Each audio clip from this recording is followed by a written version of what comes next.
isi ahụrụkwaba okpu n'ụlọ ọrụ ụgbọelu nke akpọrọ United Nigerian Airlines, ọkammụta Obiora Okonkwo OFR, onye nke gosipụtaworo mmasị ya n'iso ndị ga-azọ ndọrọndọrọ ọchịchị nke ọkwa gọvanọ nke Anambra steeti n'afọ abụ 2025, emezuola nkwa ọ kwere ndị pati nke otu ya bụ All Progressive Congress APC n'afọ ịchafụ isi ngalaba nke Anambra steeti nke dị n'Awka.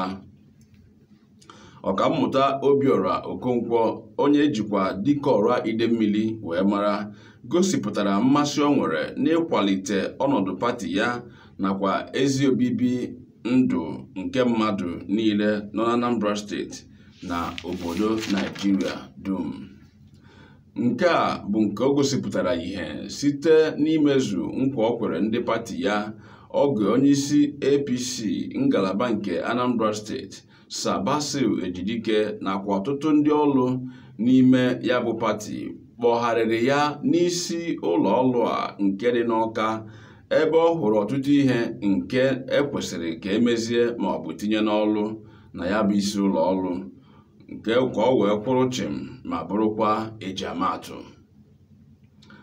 Onye ọbụla nwere ezi mmasị ime ka obodo dị mma, ọtụtụ ihe na-ata ya anya arụ.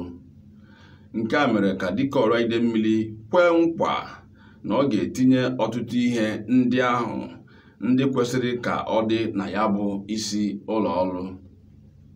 Ka izuụka 3 gachara, o mezuru nkwa o kwere site n'ibute nnukwu igwe na-enye ọkụ akpọrọ Mikano Soundproof Generator n'olu bekee, nju oyi, igwe ndị ahụ na-enye ikuku nakwa nke eji eme mgbasa ozi.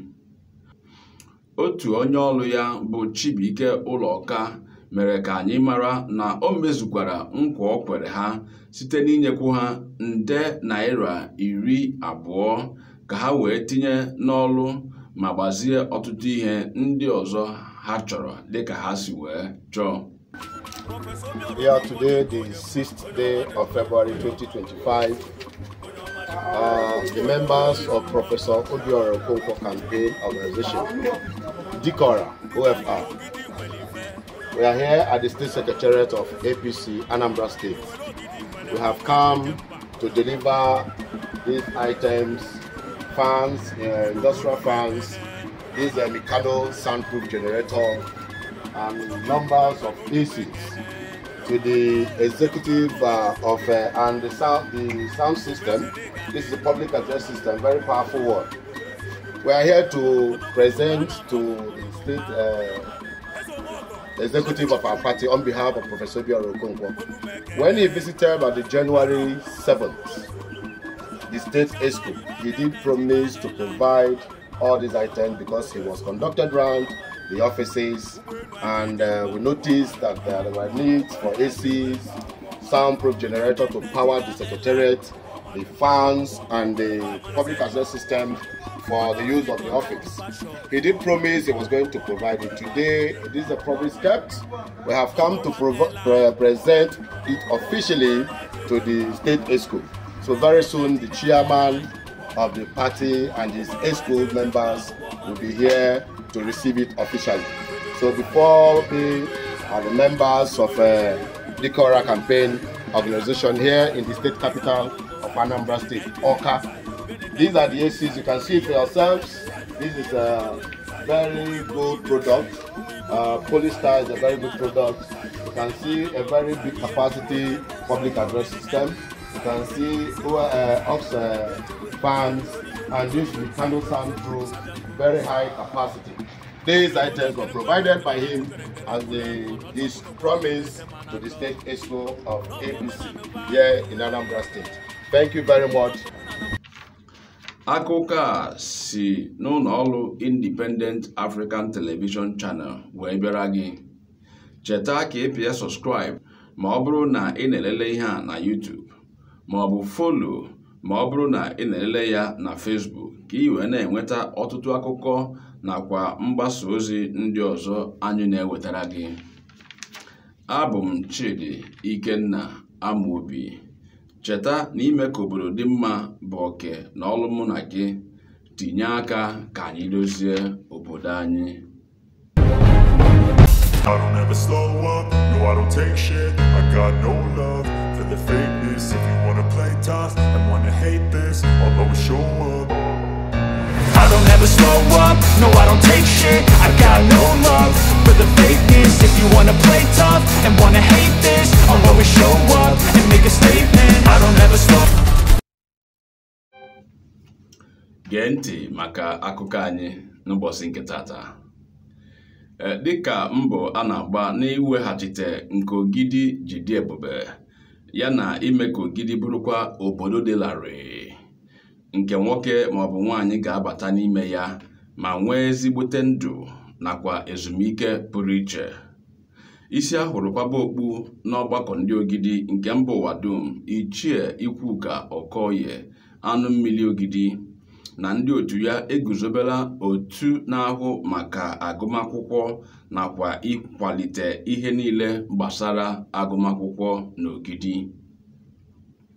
Otu a nke a kpọrọ n'olu bekee Ogidi Education Committee bụ nke eguzobere na mkpụrụ ụbọchị 5 n'ọnwa nke 2 n'afọ abụ 2025 2025 n'olu bekee bụ nke ọ sịrị na oge site na ya wee weghachite ntụrụugo nke Ogidi nwere gbasara agụmakwụkwọ ma mekwa ka Ogidi chawapụta ma na-egbuke nke ga-eto akpịrị nye ndị mba ndị ọzọ nakwa mmadụ niile nọ n'ụwa dum inwe mmasị pụrụ iche ịbịa n'Ogidi ma ọ bụ isetịpụ aka inwe mmekọrịta pụrụ iche n'Ogidi nakwa ndị Ogidi.